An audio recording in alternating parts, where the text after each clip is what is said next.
গেল বছর জুলাইয়ে দেশব্যাপী বৈষম্য বিরোধী ছাত্র আন্দোলনের ঘোষণা হলে নারায়ণগঞ্জের শিক্ষার্থীরা মিলিত হয়ে সড়ক মহাসড়কে বিক্ষোভ শুরু করে। 14 জুলাই থেকে 5 আগস্ট পর্যন্ত টানা 21 দিন রাজপথ দখলে রাখে ছাত্র জনতা। আন্দোলনে নির্মমভাবে প্রাণ হারায় অন্তত অর্ধশতাধিক মানুষ।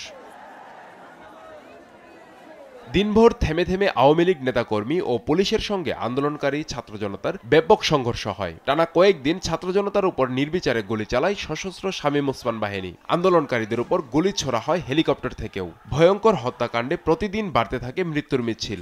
অস্ত্রসহ পুলিশের সাথে শামীম ওসমানের সকল বাহিনী অস্ত্রসহ রাস্তায় শুধু মহড়াই নয়, ছাত্রদের উপর জনতার উপর হামলা করেছে, তাদের উপর গুলি চালিয়েছে। আমাদের চোখে জুলাইয়ের প্রতিদিন ছিল উদ্বিগ্ন, উৎকণ্ঠা, মৃত্যু ভয়, গ্রেফতারের ভয় এবং একটু আশা, এই স্বৈরাচার থেকে মুক্তি পাওয়ার যে আশা। সড়কে অবস্থান করা আন্দোলনকারীদের পাশাপাশি হাসপাতালে চিকিৎসা নিতে যাওয়া আহতদের উপরও হামলা করা হয়। আমি যখন খানপুর হসপিটালে চিকিৎসা সেবা নিতে যাই, আমি দেখি সেখানে ছাত্রলীগের কর্মীরা যারা আহত হয়েছিল তারা যখন বেরিয়ে আসছে তখন তাদের উপর হামলা করছে।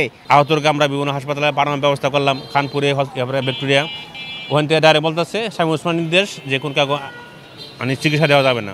ছাত্র জনতার উপর নির্বিচারে গুলি, হত্যাযজ্ঞ ও হামলায় জড়িত আওয়ামী লীগের ক্যাডারদের শাস্তির দাবি জানিয়েছেন আন্দোলনে অংশ নেয়া বিভিন্ন রাজনৈতিক দলের নেতারা। যারা এই নৃশংস হত্যাকাণ্ড ঘটিয়েছে, এই ভবিষ্যতে যাতে এই ধরনের হত্যাকাণ্ড সংঘটিত না হয় তার জন্য এটার সুষ্ঠু তদন্ত হওয়া দরকার এবং বিচার হওয়া দরকার এবং দোষীদের দৃষ্টান্তমূলক শাস্তি হওয়া দরকার।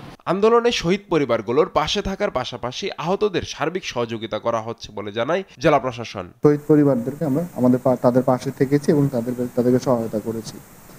আমরা আশা করি সামনের দিনও যে সমস্যায় তারা আসুক, আমরা তাদের পাশে আছি এবং তাদের সহায়তা করব। গণ অভ্যুত্থানে নারায়ণগঞ্জে অন্তত 54 জন শহীদ হন। এর মধ্যে স্থানীয় বাসিন্দা 21 জন, বাকি 33 জনের বাড়ি দেশের বিভিন্ন জেলায়। নিউজ ডেস্ক, দেশ টিভি।